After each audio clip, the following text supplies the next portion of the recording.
Hello, this is Christina Barr. You're watching Black Tea News.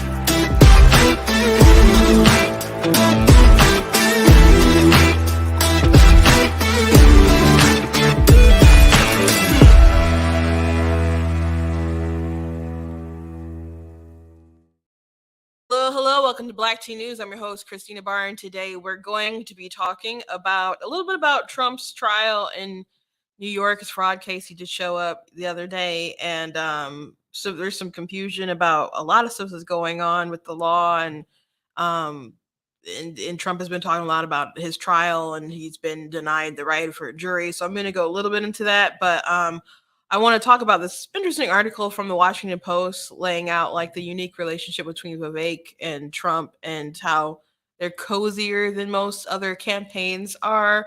And, Jared Kushner like introduced, Trump to Vivek before he decided to run or whatever, allegedly like their dinners and other things. They didn't talk about him running, but there's been some talk in the past about whether Vivek was running to kind of be a foil to DeSantis and them and other people, I guess mainly probably DeSantis. So it's an interesting article. So I want to go through it and just share my thoughts. Also, crime is crazy. You guys are aware of that, I'm sure. But there was a carjacking of a congressman, a Democrat from Texas. And there was also a story that I don't know, on the fence about. I guess I wanted to share it, but I didn't know quite how I wanted to share it. And I guess I haven't made that up in my mind, but I guess I'm going to share it anyway. But there was a journalist who was also killed in Philly recently, and they were someone who really downplayed the violence in Philly. And someone else who was like a social justice activist was also killed in New York. So crime is real. Bad things are happening to people, and bad policies beget bad living spaces, and it's just a reality, and it's I guess worth talking about, worth pointing out, and I just hope more people can kind of open their eyes before an unnecessary amount of people are harmed. But before we jump into everything, I want to encourage you guys, go to blacktnews.com, check out different content on my website, different articles, different videos, etc. If you like what I do here, please consider leaving a donation at blacktnews.com/donate. It costs to stream, it costs to run my website, all that stuff. So if you guys can support in that way, I very much do appreciate it. There's a link in the description if you're watching on Facebook and YouTube. On Facebook, you can also give stars, and on YouTube, you can give super chats if you would like to participate in that sort of way. And I will look at the super chats if I see them. So if you want to go ahead and share them, as long as they're not like, I don't know, grotesque or vulgar or something, But if you'd like to do that, you can. Or there's also super thanks as well. But if you want to just give, you can go right to the website. I want to thank Bright and Michigan PAC. I'm in their studio again, so I'm very grateful to be here. They do great work in Michigan, and they're going to be working very hard to elect some great conservative Republicans. So I'm glad to work with them and glad to be back in the studio. So thank you very much for being here. Also, check out different merch at the store, like the black tea mugs, and also this "I'm Not the Victim You're Looking For" shirt. That one's people really like, and we got this "Be Better Not Bitter" shirt.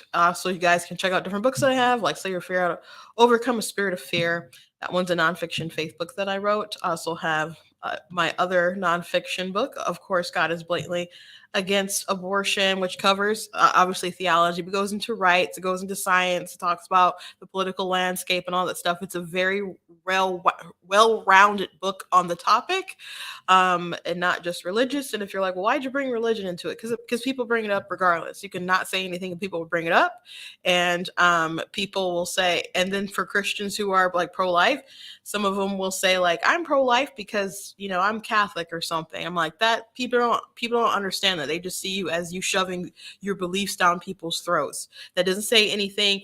you think it's saying a lot about your ethics and where that's coming from, and I get it, but other people who aren't aware aren't religious, or maybe you bigoted towards your religion, don't understand. So I think there's a better way to talk about these issues, so I go through it. So it's a good book to check out because I definitely talk about those ethics, even from a why they're still good, even from a non-religious perspective. So I encourage you guys to check it out. Shout out to people in the chat. I see people on Facebook and YouTube. Thank you to those who watch it live and those of you who watch it back. Okay, so first things first, I guess I want to I don't have a funny, just FYI, I don't have a meme for you guys. I'm sorry if I don't have a meme. I want to really quickly address Trump's trial a little bit in New York. So um, this could really put a damper on his empire and his children, how they're able to run his business. Um, it's all based on this Martin Act, and it gives a lot of power to the New York AG, and it's about 100 years old. The law is crazy. So it is a law, and nobody's just kind of making it up. It exists. So the Martin Act um, is a New York anti-fraud law widely considered to be the most severe blue sky law in the country. Passed in 1921, it grants the Attorney General of New York expansive law enforcement powers to conduct investigations of securities fraud and bring civil or criminal actions against alleged violators of the act. It was used infrequently until the early 2000s, when then Attorney General Elliot Spitzer began using it to bring civil cases against Wall Street firms. It has since become the basis of a number of high-profile cases, including a 2002 investigation into Merrill Lynch for alleged conflicts of interest, in the 2012 suit against Bank of New York Mellon Corp, and for allegedly defrauding customers through foreign currency transactions. So it's not something made up or something. It is a rule that's at least 100 years old. So people are like, there's no but what harm is being done? Because the question is, did Trump and his organizations inflate their value, and did the banks lose money? Who lost money? And they don't need to show harm from the banks or something. They can just decide to do this based on these powers. So um, it's a crazy thing. But anyway, something that Trump is saying about the case, he is talking about how unfair it is, and he is bringing up the fact that they don't have a jury. And I think this is the right clip. I'm going to go ahead and play this. I guess we'll find out together. Well, I think that was very good. That last 5 minutes was outstanding, because the judge essentially conceded that the statute of limitations that we won at the Court of Appeals is in effect. Therefore, about 80% of the case is over. I was going to come out and say that, as you know, we're not entitled to a jury, which is pretty unusual in the United States of America. So we think it's very unfair that I don't have a jury. But the judge's last statement was very fair. And if I read it right, I'll let perhaps one of the lawyers speak to it. But Cliff, maybe you'll speak to it if you would. But the way I interpret that, and the way everyone else in the room seems to interpret that, is that the statute of limitations is a very real thing in this country. So the reason you could say he is being I believe in a lot of cases, obviously Letitia James wanted to go at him because a lot of people don't like him because of his politics. I'm sure there's targeting because of that, but I just do want to point out the reason why he doesn't have a jury is because that's what his lawyers did. That's on Trump. Like checked the box or whatever to not have a jury, or didn't do the right paperwork or whatever. If he wanted it, that's on them. They opted to not do that. So that's something he's complaining about. That's a bit of misinformation there. So We'll just see how this continues playing out and how this might see. I don't know. I don't know if this will make another rise in his poll numbers and other stuff like that. I don't know.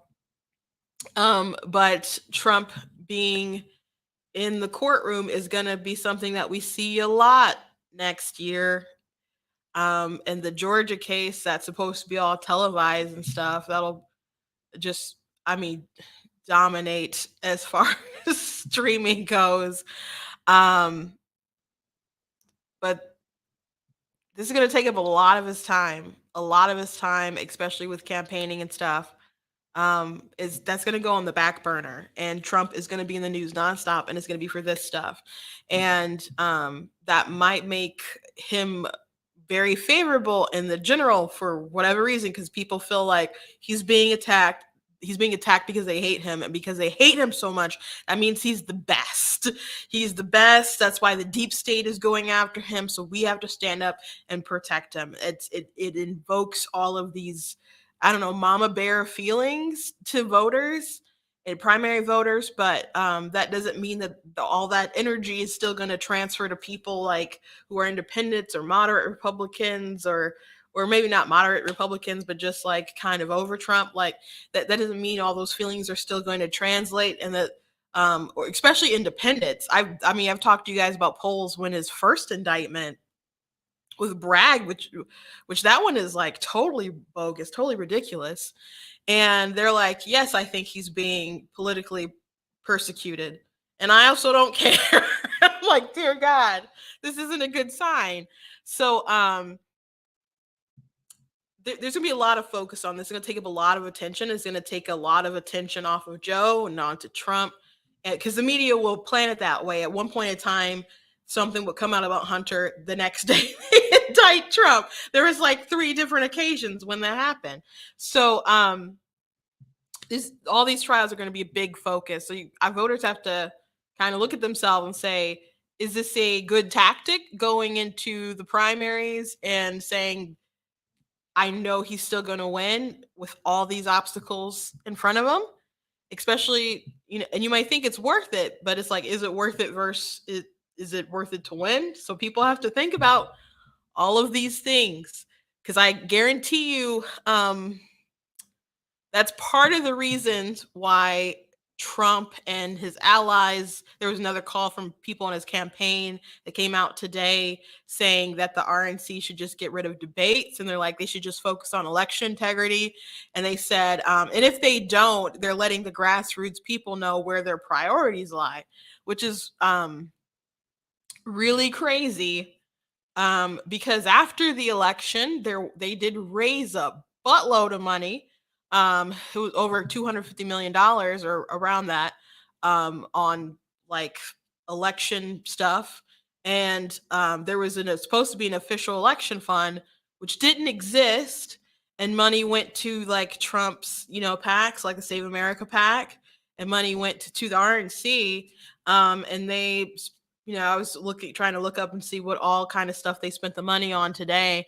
But I mean, I know they spent money, on, like, for example, the rally on January 6th.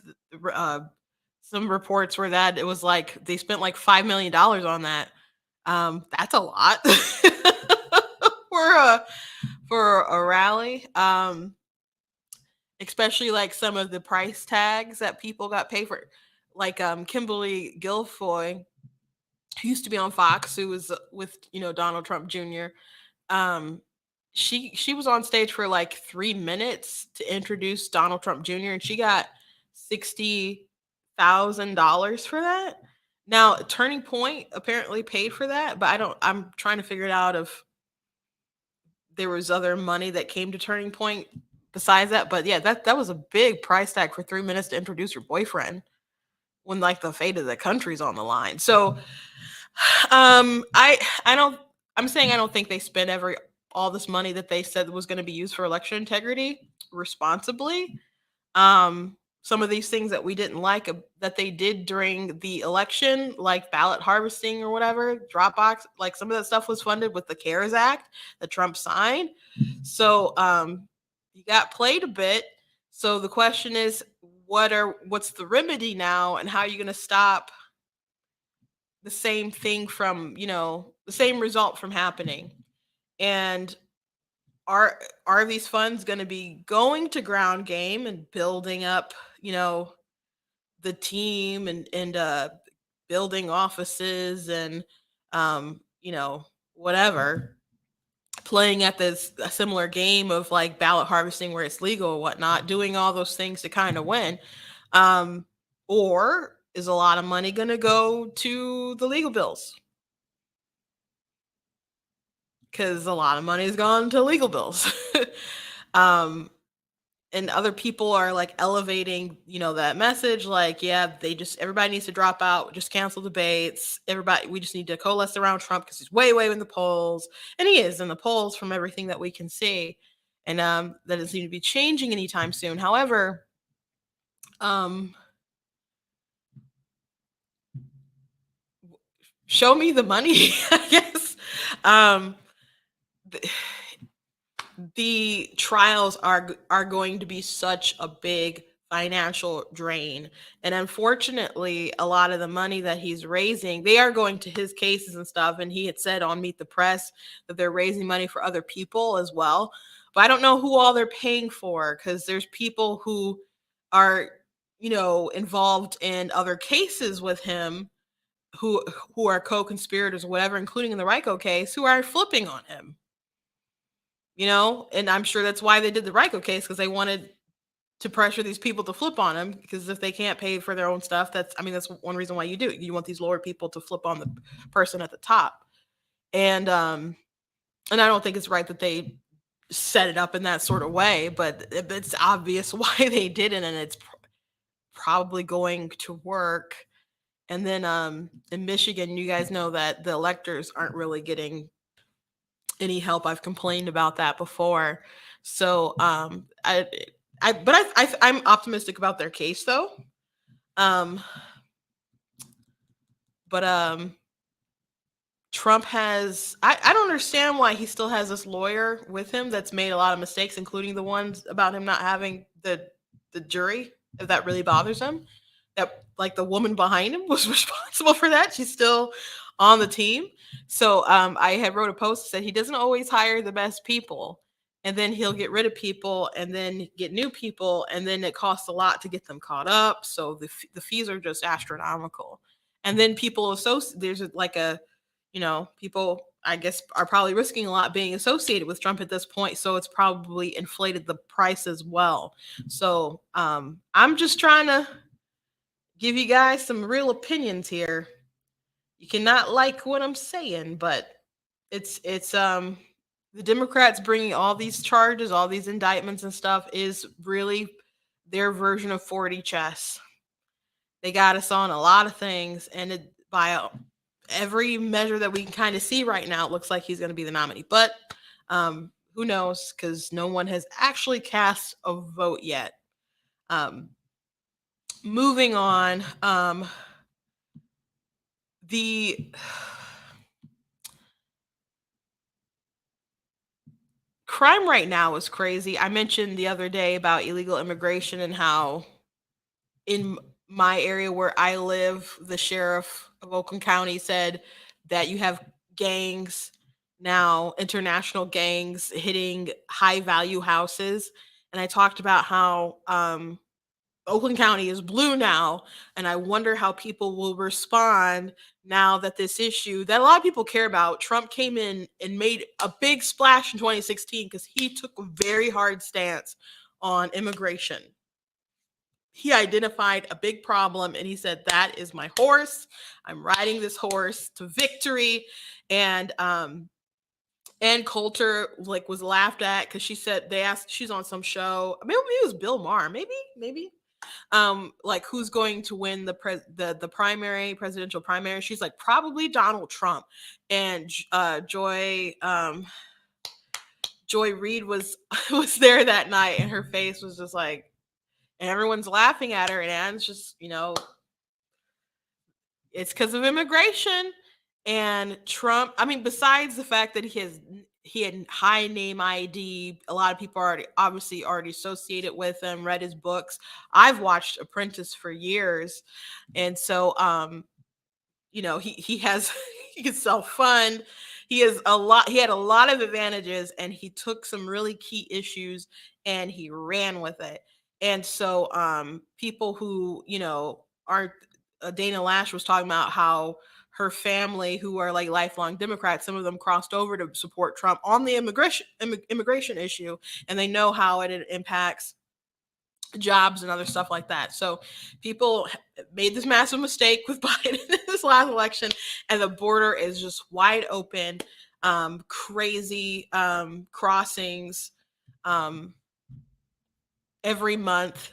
Elon Musk was there the other day, and I'm glad he's bringing attention to it. More people need to bring attention to it. These blue states, these blue cities are upset because they're at capacity. We talked about mayor of New York. You just had enough. The governor has had enough. But now it's also in like the suburbs of states a little bit higher, like in Michigan and stuff. And I'm sure we're not the only ones. So these suburban women who have changed their mind, it's not just women who live in the suburbs, but that's been a key area problem for Trump since 2018, I guess, and Republicans in general. So what's going to happen when they are faced with this issue right at their door? What's going to happen?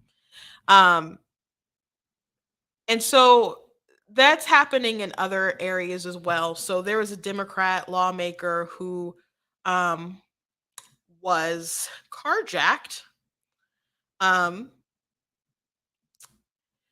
right near the Capitol, close to the Capitol, in Navy Yard, which is crazy to me because I mean I don't live in Navy Yard. I live in Michigan, but my sister used to live in Navy Yard when she worked out in DC. I know that area, not like extraordinarily well, but I know it pretty well. So it's just kind of surreal, I guess, when you hear about these issues going on in areas that you're aware of. Um, but he was carjacked by a couple of guys. Democratic. This is from ABC News. Democratic Texas Rep Henry Kohler was carjacked at gunpoint Monday night near his residence in the Navy Yard area of Washington D.C., just blocks from the Capitol. An alert sent to congressional members stated 3 to 4 men held guns to his head and took his car and phone. Sources told ABC News. So he's okay. He wasn't harmed and working with local law enforcement. But DC and their carjacking is crazy, and it's been a problem. It continues to be a problem. And the mayor recently talked about how little cops they have, and I mean, when you paint streets like defund the police, and that's when you push. What do you think is going to happen as far as like your morale with cops, and then also your supply of cops? We need more officers. We don't have the officers that we need, and sadly, we've lost 300 to 400 officers in the last 4 years. We haven't had officers in our schools, and we have policies that make it difficult to recruit new officers. So,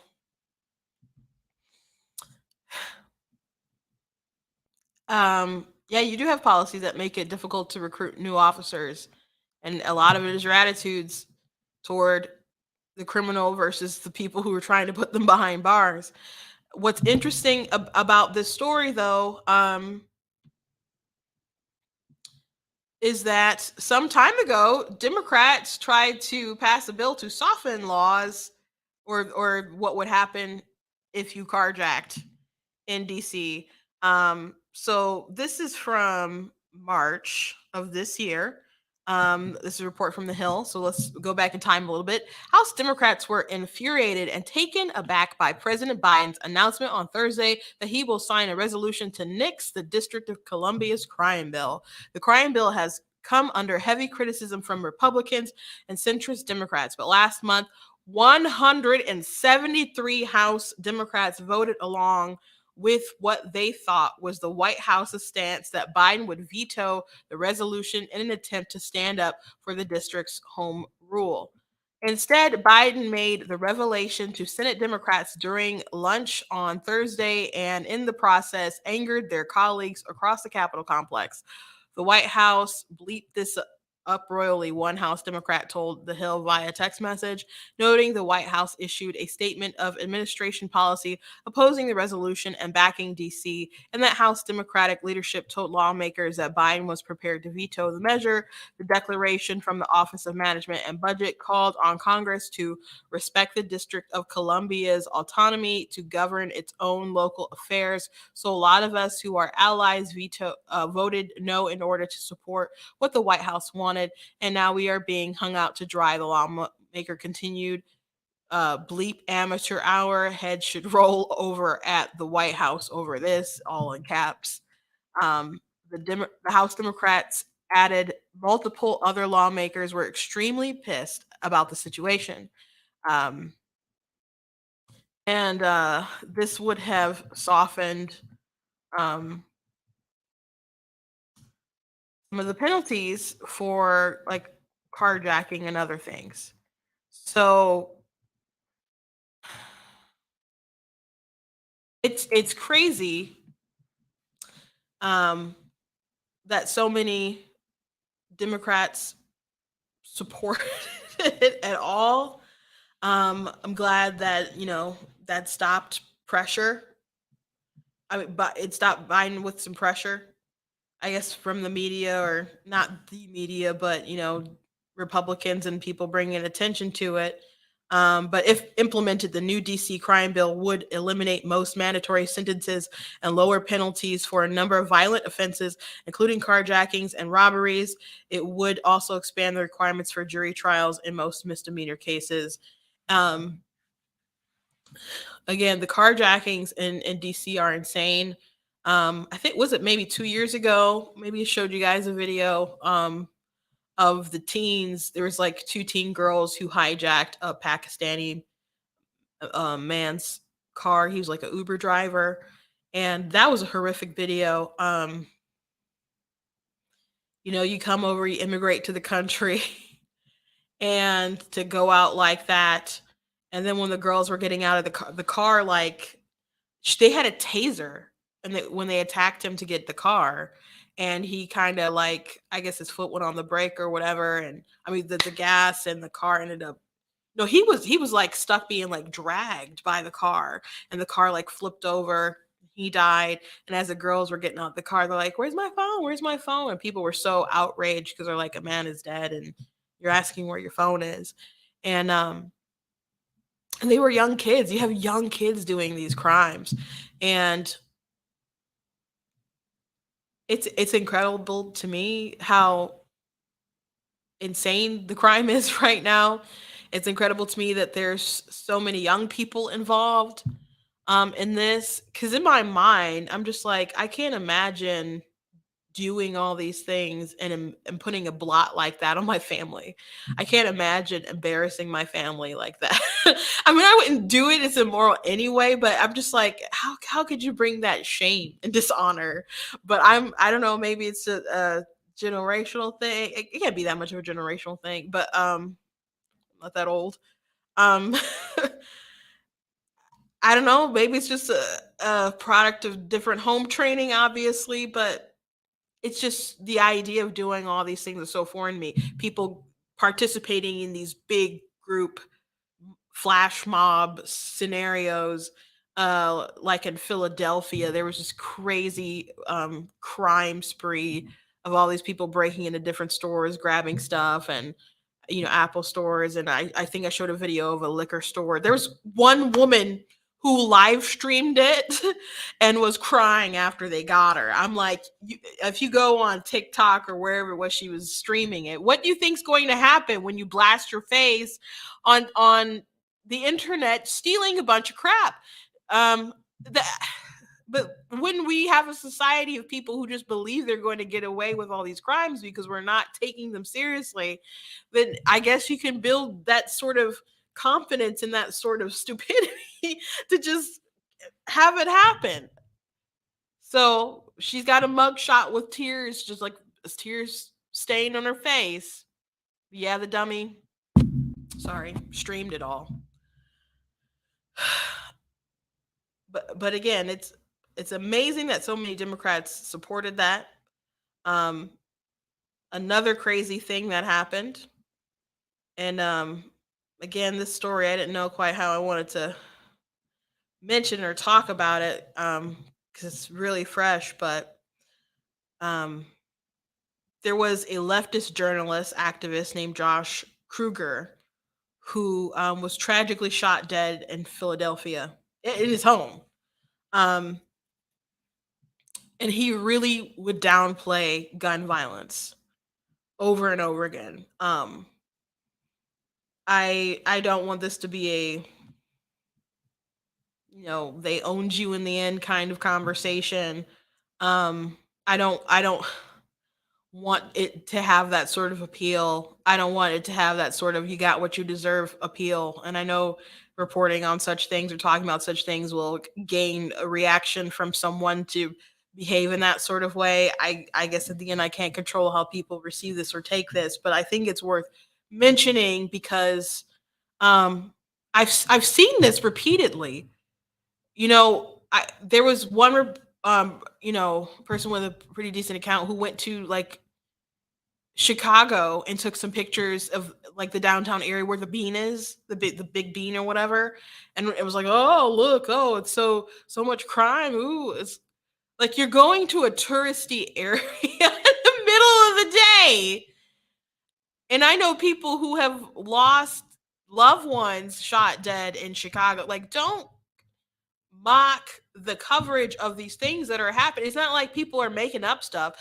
Democrats are making up stuff like Jesse Smollett and other stuff like that. Those are fake things. Fake things happen, but when they're real, you don't have to come and you mock them when people are living in terror.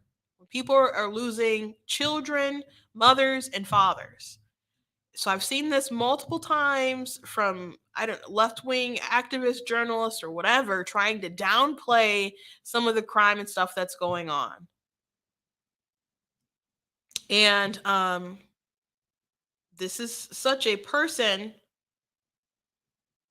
and this is tragic that he has died, been killed, but I'm only mentioning it because hopefully, I don't know, people will wake up. 39 years old. Look, it's that lawless land of liberals in Philly where shootings are dropping to levels not seen in years. Some idiot just said you're more likely to get shot and killed than die of COVID in Philly to make some insensitive rhetorical point for his side. Folks, 4 times as many as Philadelphians have died of COVID than gunshots this year. I understand math is hard, but do better. Bro, speak for your block. Your block. Mine isn't ruined. The city isn't ruined. And just because Larry Kastner keeps winning in landslides doesn't mean Philly is a heap of cinders and ashes, no matter how much people like to say. Like the rest of the country, we are dealing with upticks in crime. So, um, there are other things, but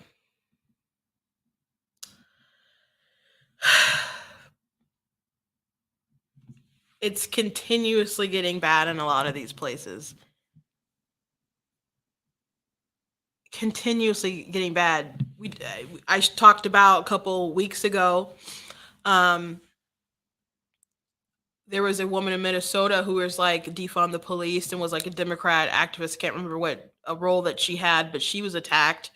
Um, Now there was some question about like the photo that she took and stuff because she said she had a broken leg or whatever, had blood on her head and stuff. I talked to AK um I think the next day or I think that following Monday about it, and he said that he thinks that the photo what happened I guess was real, but he thinks the photo was maybe a little staged, but that was his opinion. But because I'm just like, why if you're hurt like that, how can you stand on that level if your leg is broken?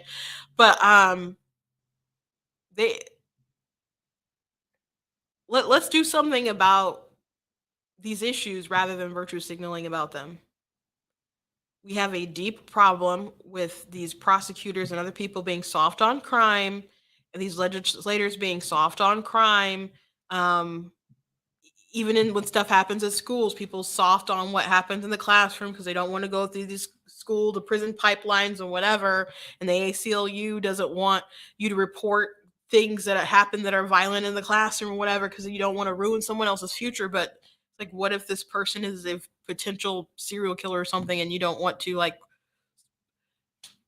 I don't know, or even if it's not that deep, like a serial killer or something, if people learn that there's no repercussions for their actions, they're just going to keep going darker and darker and darker and darker. So when does any sort of accountability come in? And these people, like, they'll be upset because they'll look at their races and like there's too many black and brown people in these situations, and they want, I don't know, some kind of equitable treatment by not actually following the law or applying the law, or they want to change the law to get people off, or make it softer for them. But it's like, but what about the people who are terrorized within those communities who are also black and brown?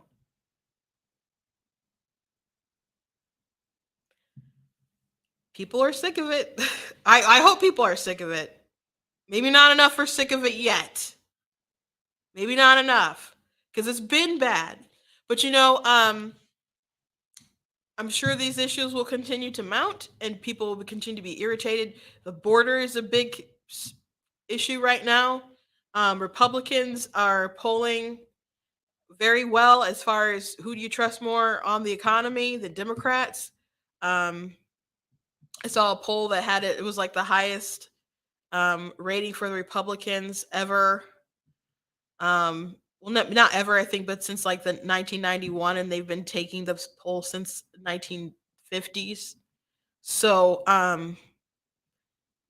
they we can win. It's possible. It's possible. It's our election to screw up, I think. It's our election to screw up. And you still have to have good ground game and other things like that, but it's very possible to win.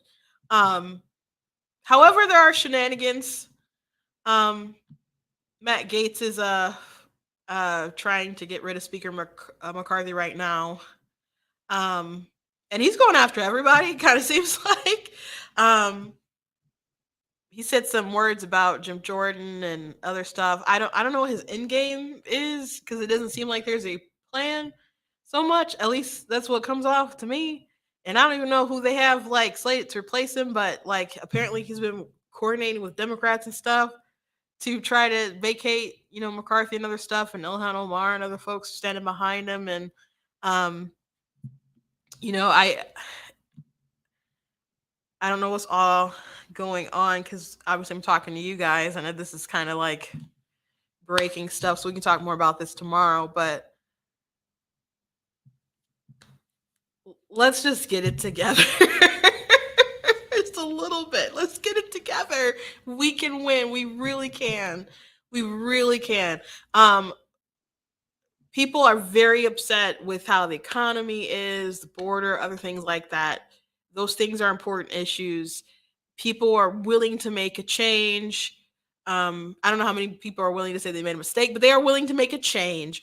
But Republicans have to make it seem like they can competently fix these issues. They're already mad at the Democrats. Republicans just have to present themselves as, yes, we can more competently solve these problems. And that's all. Just nominate some good people and go. Like it's our election to lose. It really, really is. Um, Another thing I wanted to point out, and I wanted to mention this yesterday, but I kind of ran out of time. Lindsey Graham said some stuff about Ukraine that was kind of like intense. And I had a clip of that I didn't play from the debate of when DeSantis had said something about funding to Ukraine, and he mentioned a news report that I showed you guys that was from 60 Minutes, and it talked about how we were not just like helping them get weapons and stuff, but we're also subsidizing different aspects of the war and people and like first responders and stuff. Which I guess it's a bit understandable, like people clearing out bombs that's related to war, right? But we're also subsidizing like their small businesses as well, and it's like I don't think we didn't all sign up for that, did we? So Ron DeSantis kind of mentioned that on the debate stage, and Tim Scott went off a little bit, and he said something like, "It's all alone. It's alone." And when I was watching that, I was like, "Yeah, right. Yeah, right. Yeah, right. They're just gonna all pay it back, right? Like we just all believe we're all gonna get that money back, right?" Um, that was, I don't know, a cringy moment to me because I'm like, bruh, nobody believes this. I don't think anybody believes this. Um, but so many are still so gung ho about just sending the money, sending the money, sending the money, sending the money.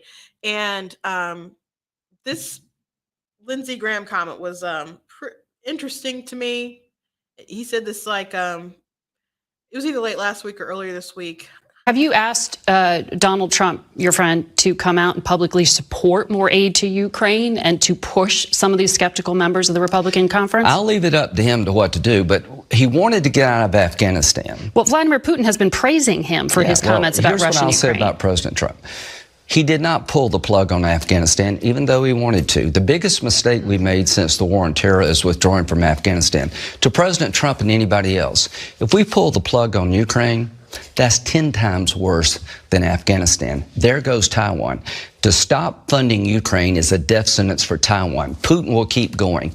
You missed all of World War II if you don't know how this movie ends. To the Republicans who say Ukraine doesn't matter to us, you're wrong. Respectfully, you're wrong. The war gets bigger, not smaller. There goes Taiwan. If Ukraine can beat Russia, China's less likely to invade Taiwan, and Putin gets stopped. So I'm not an expert on foreign policy like most individuals, but um worse than Afghanistan. So is this like our new forever war? And Afghanistan, the ending of that with people falling from the planes, and I don't everything that happened. I don't know if that's, I mean, that's just a crazy thing that's kind of now seared into our brains, or at least my brain. Um, it was such an epic failure. Um, Maybe he's right that it could escalate in that sort of way, but if that's the case, if it is this urgent, I sort of feel like then why are we pussyfooting around all this if this is doomsday World War III scenario? And people like we can just send them the money, they'll fight, they're willing to fight, and but at this point it doesn't seem like they're winning. Maybe they've lasted longer and did better than what was originally thought, sure. But we give them these old weapons and other things like that. If Why aren't we doing more if this is like do or die, like the last stand before Taiwan is captured and we have, interest in Taiwan, and um, you know, and it's gonna eventually embolden Russia to the point where we just go into World War III. We don't To me, we're not acting like it's a do or die war, you know? Like it's the end of the line. And I understand that there's people who keep signing checks because it's easier to do than send our troops, and they'd rather do that than send our troops and have boots on the ground, because you're sending um, our people to go fight in a war and people die. And I guess they feel like, no, you'd much rather just have the Ukrainians go and fight in this war and die. And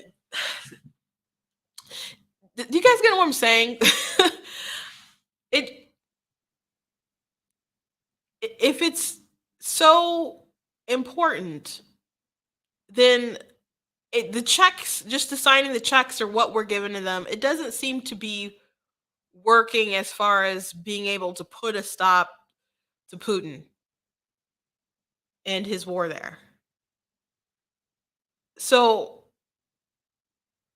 you just coming on these shows saying we need to continue funding their small businesses and all this stuff to stop the war. That just isn't that's not resonating with people, especially as they're struggling in the Bidenomics economy. um, so you're gonna have to make a way better case than that. But I just don't feel the it's a very serious thing. People are of course dying. But as far as repercussions on the rest of the world, perhaps that's so. But if that's so, then I just feel like we would act differently. You know, I just feel like more things would be on the table than just writing checks. I don't feel that in reality the sense of urgency that he's pitching. And I'm not saying it's not a big deal, but it just feel it just feels a bit, I don't know, theatrical, or there's just other stuff going on. So I don't know. I hope I'm making sense. I hope I'm making sense to you guys. I just I think it's so weird how we're going about everything. I think it's so weird. But no, I don't believe what Tim Scott said. I was trying to find the clip so I could pull it up for you guys. It was just a really short snippet, but they talked about it a bit at the debate. Tim Scott is a senator. He's defending he's voting on the bills, or he's sending the funding. He was defending the funding. Nikki Haley is very much continued to send the aid, etc. Ron DeSantis is kind of like, I'm over it. I'm done. Like, enough. And I think Vivek is. I don't believe that necessarily DeSantis wouldn't still send money if a good case was made to send some more money. But that's what he's kind of given off. I kind of don't 100% believe, again, if someone made the case that it was really still important, that he would be like, okay, we're not doing it. But the way we're probably doing it, he probably wouldn't do it. Now Vivek is taking a very hard, like, we shouldn't send any more money. I think Christie's still like, we should send money. And Christie was still like, we should send money. We got to stop Putin, et cetera, blah, blah, blah. So the Republican potentials are kind of all over the place on the issue. Trump says he'll end the war in like 24 hours. So I guess it's a stance, but you can believe that if you want to. You can believe that if you want to. So that's actually the show for today. I hope you guys enjoyed it. Someone in the comments did say they didn't care how the money went or goes.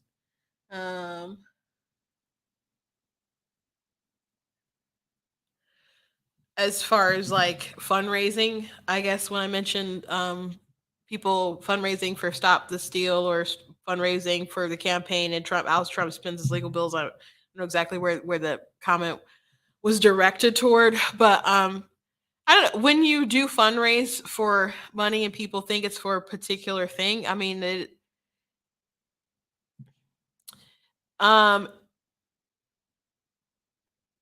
campaign finance is a big deal.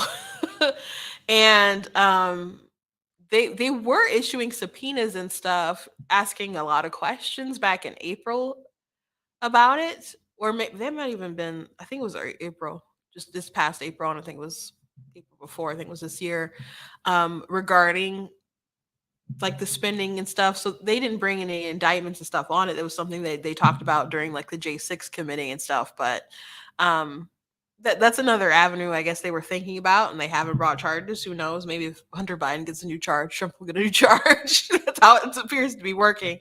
But I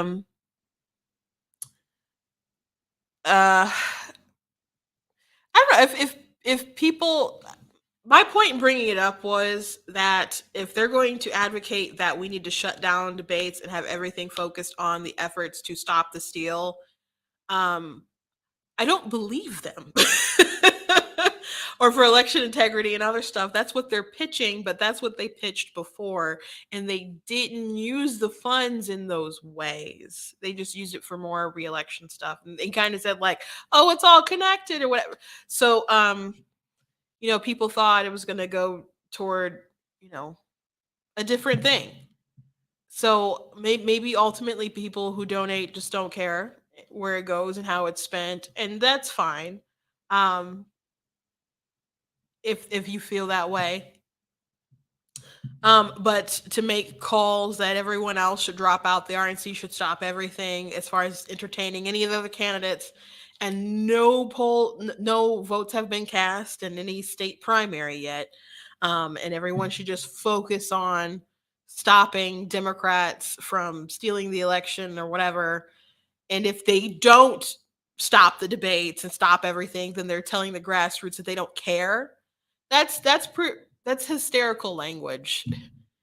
And those sort of accusations are unfounded, and I think they're unmerited, and I think they have some nerve. I think they have some nerve. And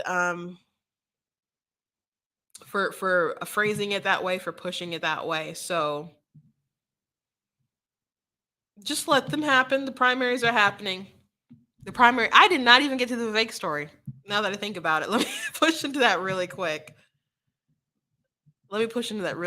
So the Washington Post wrote a story about Vivek and Trump and their relationship. And so it's very apparent that Vivek is very cozy with Trump. And at least on the debate stage and on the campaign trail, now at first he had some like more criticisms for him, and then it became very complimentary and his tone changed a lot. So on the debate stage and stuff, he'll say, oh, Trump was the greatest president, which I think that most people like agree with that on our side. Not maybe the greatest president we've ever had, but like, past couple years anyway.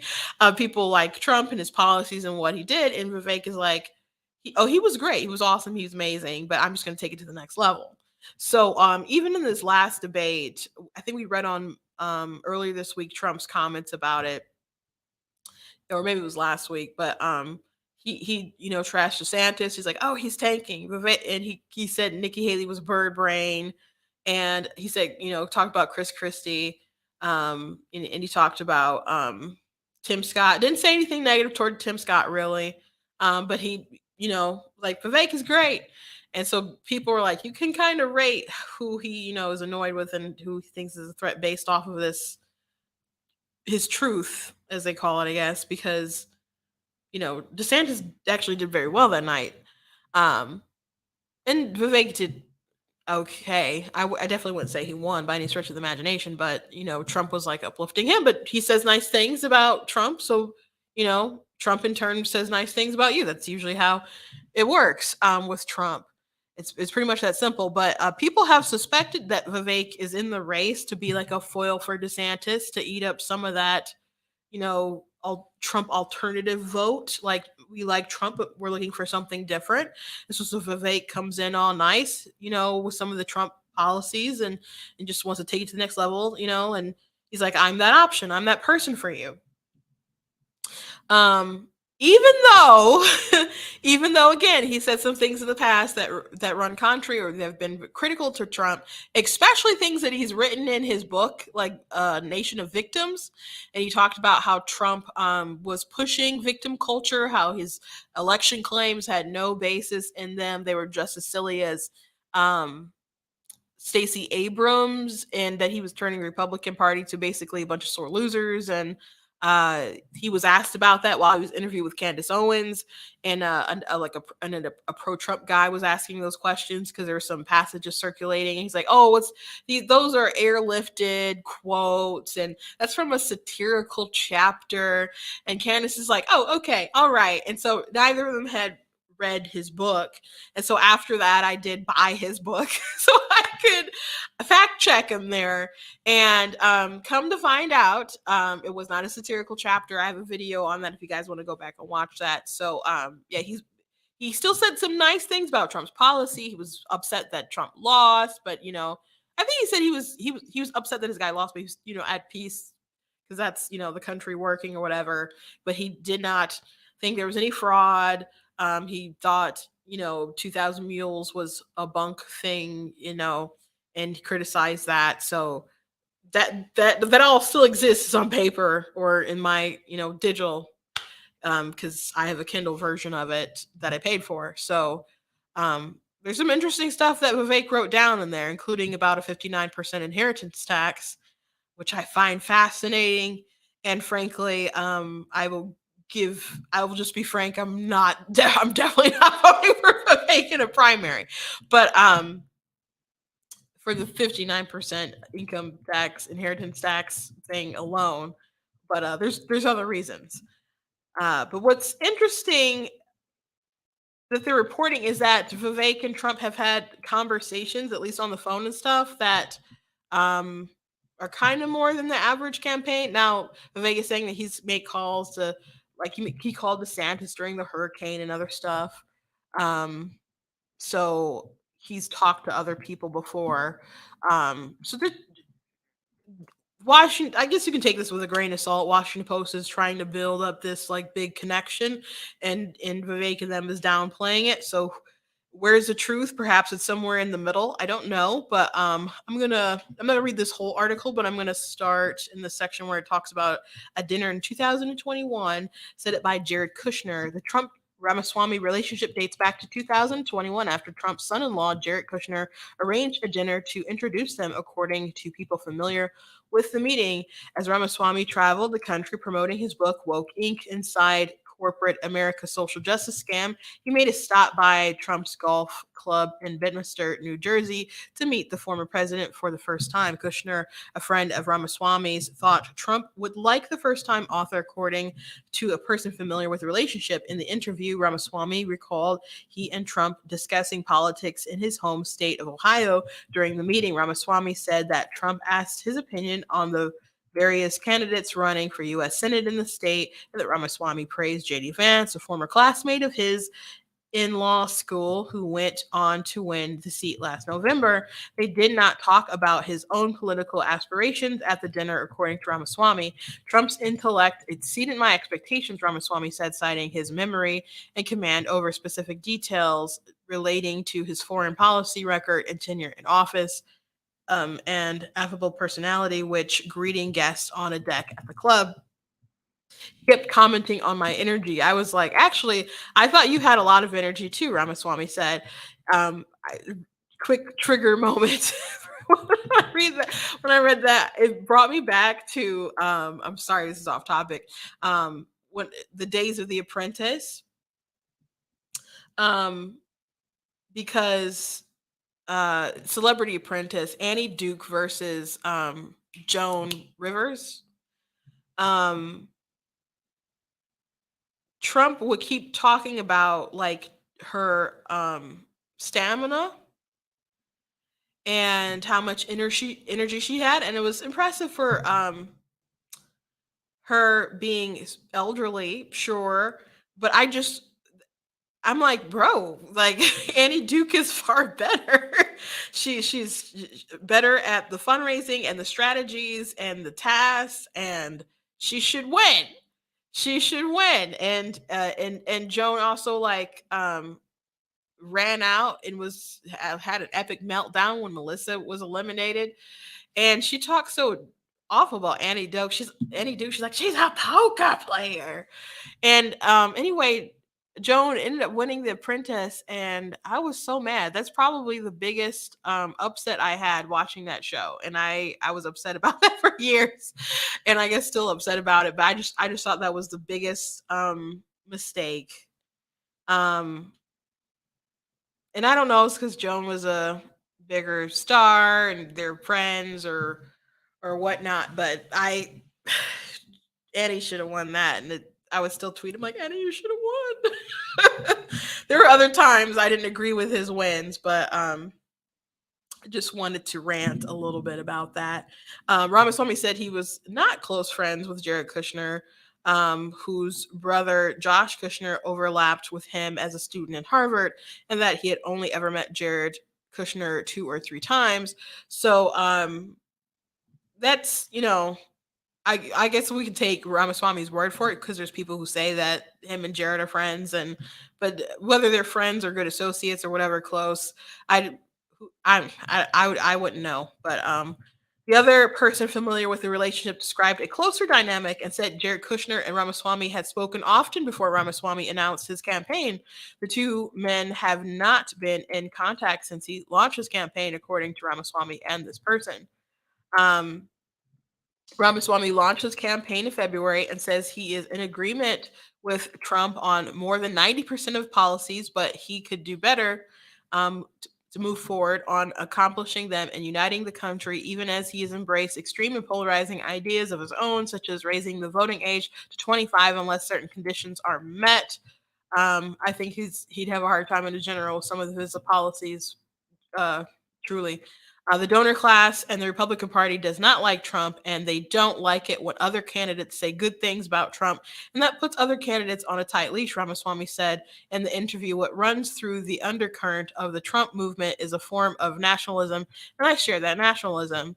Ramaswamy told reporters last month that his most recent conversation with Trump occurred at or around the last debate in Milwaukee, where he was the first on stage to raise his hand to signal he would support the former president as the nominee if Trump isn't convicted on felony charges, and drew praise from Trump in social media posts. He did not say where or how the two communicated, but Trump was not present at the debate. A person familiar with the calls said the two have not spoken since before the first debate. Ramaswamy says that if he becomes president, he would lean on Trump's advice and look to him as my most important advisor and mentor. DeSantis recently suggested that the former president should not run again, telling CBS News that Trump is a deal breaker for too many voters. Um, by the way, this idea of Trump being his like most trusted advisor if Ramaswamy won, I don't, I don't see that like happening. Like Trump kind of like returning to the White House to be like no, like could maybe he'd take a phone call or something, but like I that's a pipe dream, man. He would not take it well if someone actually did beat him in a primary. Others in the field have offered blunt criticism of the former president's actions, including Pence, who suggested Trump is no longer qualified to be president given his actions on January 6, 2021. Haley, Trump's former UN ambassador, said that at the first debate, we have to face the fact that Trump is the most disliked politician in America. Trisha McLaughlin, communications director for the Ramaswamy campaign, said in a statement, only in an industry as broken and uninventive as political consulting would the idea that attacking Donald Trump pass as a viable strategy to the nomination. These jokers recycle the same bad advice to candidates each cycle. I think it's definitely a strategy to be like the alternate Trump option. Like you still want to appeal to people who really like Trump, but maybe they'll support you over Trump. Um, and that's I think where Vivek is trying to get his support, and DeSantis wanted that support, and I think he's had a revelation of like that's just kind of not possible. So now he's like going a bit harder at Trump. Which I don't know. I don't think that's terrible advice for candidates who don't like who are going head to head to Trump. They have to make the case why they're better. Because Ramaswamy saying he's really good. Why not choose me? Doesn't make sense because a lot of people feel like no, he's good and he's old and he was cheated out of his last term. So he should be president now, and he's not. So we want to restore how things should have been because he's only going to get one shot. So you're young, like he's young. DeSantis is young. You guys can run again. So why don't you wait your turn so Trump can have his rightful spot back? That's how a lot of people feel. So he's got his percentage, but I don't know how longevity of where that can go, which it doesn't really seem like he wants to be president in the long run. I think he has alternative goals, and I think Haley, DeSantis, I mean, Christie, I would assume maybe wants to win, but that doesn't mean he can win. And I think he's smart enough to know he can't. Pence should be smart enough to know that he can't. And Haley and um, DeSantis should at this point know that they should have a plan. Obviously, they have plans. It doesn't look good, but I think they clearly do want to be have a good run for president. Um, so they have to peel away support from Trump, and they have to show why they're different, why they're better. So you got to go a little hard, I think. I think you got to go a little hard, especially as Trump is calling her bird brain, and Trump like has been saying awful things about Ron, like alluded that he was a pedophile and said he supported slavery, or they pass out placards where they said he supported slavery or was defending slavery or whatever.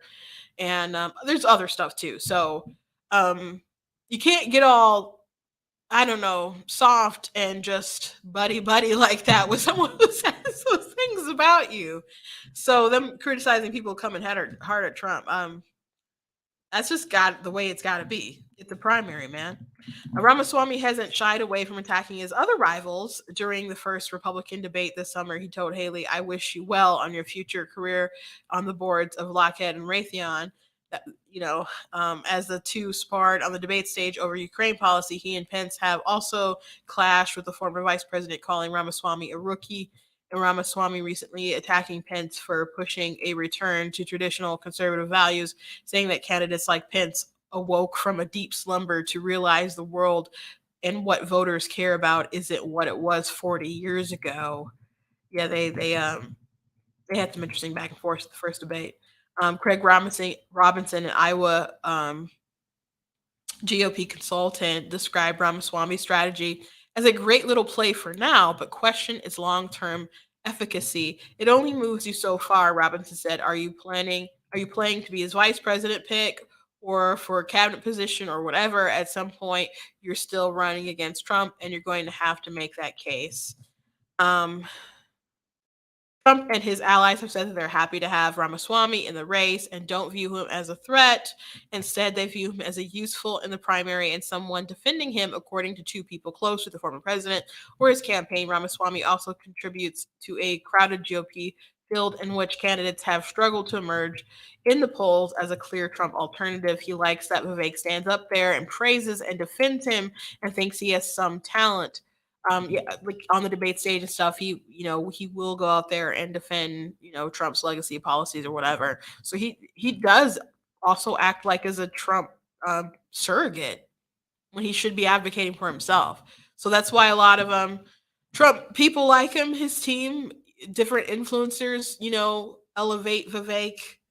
I don't think in the long run that he's going to be the nominee, and even if Trump had to drop out for some reason or something, he might, out of all the people there, if he was going to endorse somebody, it might be Vivek, but over like DeSantis, who I'm sure he'll like decide to just kind of hate forever now. And I don't. And as far as Nikki Haley goes, I don't think you can endorse someone after you call them bird brain, and have your campaign leave a bird cage and feed in front of her door, which happened. We talked about that yesterday. Showed the evidence. Some people thought it was fake, like a Jussie Smollett thing, but nope. Trump campaign was very proud of that. That's basically the end of that article. I think that Vivek is like a plant to thwart DeSantis, maybe, I don't know. Was that the original intention of getting in? I don't know. Like, do I think maybe there's some kind of alternatives? Like, people run for stuff for all kinds of reasons. He doesn't need money. A lot of people do it for money, especially to build up another campaign to something else. You know, Beto O'Rourke could raise a buttload of money when he would run for stuff. So I mean, some people do it for money, and then to build on other campaigns, which he went on to run for governor. He just come off a Senate run. whatever. I'm talking about again about Beto, just as an example.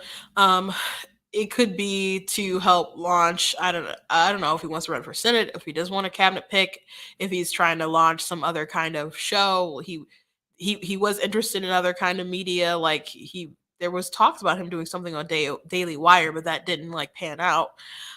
So I don't know. But his positions, a lot of things that he stands for is unfocused and devoid of a lot of principles that I'm not saying he doesn't have principles, but he's not rooted in this in the way that I would like the leader of the party to be rooted in. So and I guess the same thing goes for Trump. But the thing about Trump, though, is like, okay, I may not be conservative here, but I want to make a deal with evangelicals. I know I want to make a deal with the pro-life people, and I'm going to do X and Y and Z. And then he like did X, Y, and Z, and that was good. But he's trying to make some deals that aren't in the best interest of some things that of those particular groups that he appealed to before. So we may need to renegotiate the contract. But there's some other people who are, Ron DeSantis, for example, talked about the pro-life issue on the debate stage and said, we have to still support the principles and debate the principles, but stand for them, etc. So a lot of interesting people running, certainly. I don't know what Vivek's end goal is, but it's not gonna. I'd be surprised if it ended with him as the general election candidate, and I'd be surprised if he could carry the win, even though Biden is so bad and Vivek is young, etc. But some of his policies are really divisive that he is pitching, like the raising the voting age and other things as well. So um, interesting article from the Washington Post. I don't know how much internal collusion or whatever that may be from Vivek or Trump's team or whatever, but independently, let's just say he's operating independently. He's obviously a plus to the Trump campaign because he does act as a surrogate, whether that's because he's trying to pitch himself to Trump supporters and is making the soft pitch like, you like him, but you can like me a little bit more. I don't think that'll get him enough support for the win, but I understand the strategy. Anyway, thank you guys again for joining me today. Please go to blacktnews.com, check out different content on my website, different articles, different videos, etc. Check out different books that I have. You guys can follow me on Amazon. Just search for Christina Elbar. I have 17 that are published, actually. 2 are nonfiction, the rest are fiction. And I write like children's middle grade chapter books. Thank you to those of you who have checked out my stuff and shared it with your loved ones and so on, grandkids, kids, etc. Very much do appreciate it. Here's a book with me and 15 of my books. So in my Dragon Ball Z jacket that you guys can't see the emblem on there, but I get a lot of compliments on that jacket wherever I go. It's one of my favorite things to wear. I love that show growing up. Love that show growing up. Also, let me show my book, of course, God is Blatantly Against Abortion. Again, available on Amazon.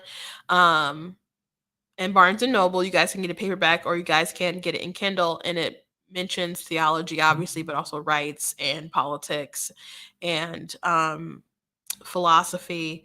So it's a very well-rounded book that whether you are a believer or a non-believer, it's good to read.